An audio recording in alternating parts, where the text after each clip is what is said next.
السلام عليكم ورحمة الله وبركاته. النهاردة مع بعض فيديو جديد وتطبيق جديد. هو احنا ليه بقينا مكشوفين قوي كده؟ ليه كل من هب ودب؟ ليه موبايل اللي في جيبك بقى جاسوس عليك اكتر ما هو بينفعك؟ وليه فجأة ظهرت تطبيقات بتقول هريحك وهي اصلا عايزة تريحك من فلوسك وبياناتك؟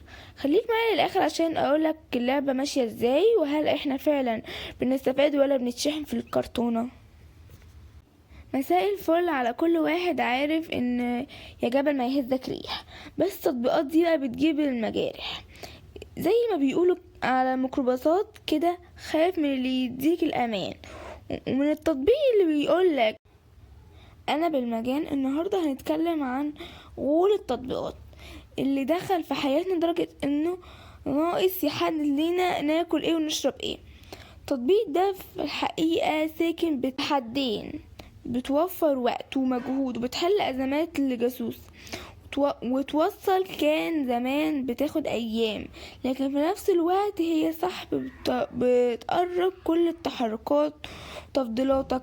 وعشان نكون حقانيين، تطبيق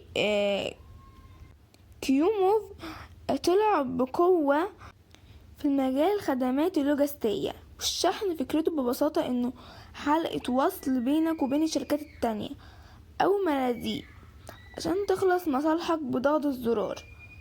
ميزة انه بيسهل عليك تتبع شحنك ويوفر ليك شبكة كبيرة من الموزعين والواجهة بتاعته. ببساطة يعني اي حد دق قديمة زي يقدر يتعامل معاه.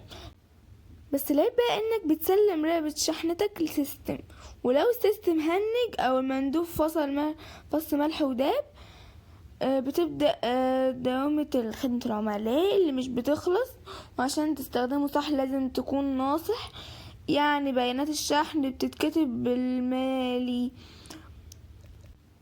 وتتأكد من تقييم المندوب قبل ما تستلمه حاجتك. ما تدفعش مقدم لأي من هب ودب ولو واثق تماما. ولو دخلنا بصينا بصة كده بس على تعليقات جوجل بلاي هتلاقي آراء مقسومة نصين، زي الرغيف ناس طايرة بيه وناس تانية محروق دمها منه من تأخير مواعيد أو إن التطبيق بيقفل فجأة في وشهم. أما بقى لو سألت عن الأسعار، فالمصاريف هناك بتسحب بمسافة ووزن، وساعات بتبقى حريقة. شوية مقارنة بقى بالسوق الشعبي والتطبيق حاليا الشغل بشكل أساسي في ليبيا وبدأ يتوسع في المناطق دي.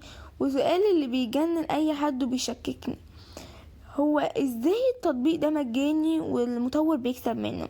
بص يا سيدي، مفيش حاجة ببلاش إلا العامي. المطور بيكسب من العملات المخفية في كل رحلة، من البيانات الضخمة اللي بيجمعها عن حركة التجارة والمستهلكين. ودي بحد ذاتها ذهب لشركات اعلانات. يعني انت منتج مش بس مستخدم. ولو كيوف موف مش عاجبك او قلقان منه، عندك بدايل تانية زي مرسل. ولو عايز حاجات خفية او مثلا بوست واوروماكس. لو عايز سيستم شركات تقيل ومعروف. وفي الاخر الاجابة اللي سألتك عليها في اول الفيديو، احنا ليه مكشوفين؟ عشان احنا على شروط والاحكام من غير ما نقرأ كلمة واحدة. ما تبقاش صيدة سهلة وركز في التفاصيل. لو عجبك كلامي وعايز تعرف مستخبي في كل حاجة تكنولوجيا، انزل دلوقتي اخبط لايك مرتين واشترك في القناة وفعل الجرس عشان يوصلك كل جديد قبل ما يمسحوا الفيديو ده. سلام يا بطل.